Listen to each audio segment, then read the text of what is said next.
Bonjour, bonsoir à toutes et à tous. Je tiens avant tout à vous remercier. Malgré son sujet clivant, la vidéo intitulée La politique dans Warhammer 40 000 a été bien accueillie.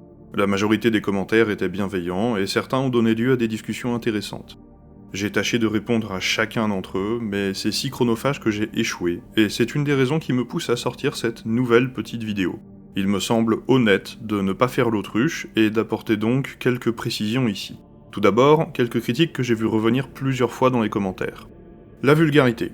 J'ai employé quelques grossièretés pour laisser entendre mon positionnement vis-à-vis des théocraties et des empires.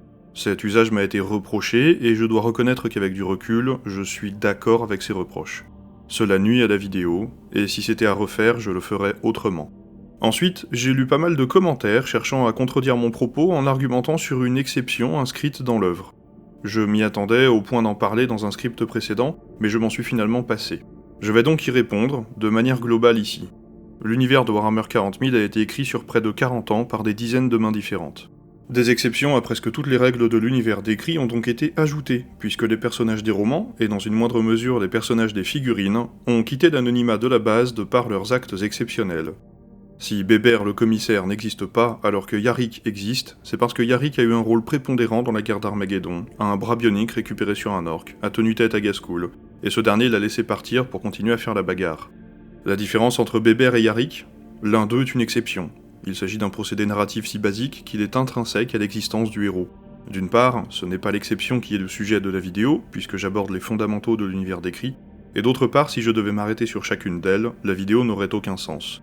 Elle durerait des heures, perdrait toute cohérence, et désintéresserait son public cible, puisque je l'espère, les compteurs de boulons ont passé suffisamment de temps sur le lore pour le comprendre sans avoir besoin de moi.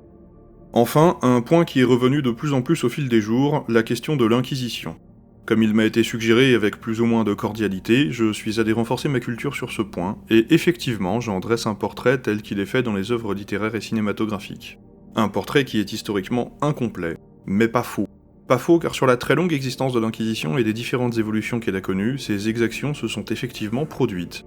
Et si elles ont marqué les esprits au point d'être toujours présentes aujourd'hui, les inquisiteurs étaient loin de tous être des tortionnaires, et ils suivaient des protocoles très stricts dans leur travail. Je reconnais avoir seulement repris la marque qu'ils ont laissée.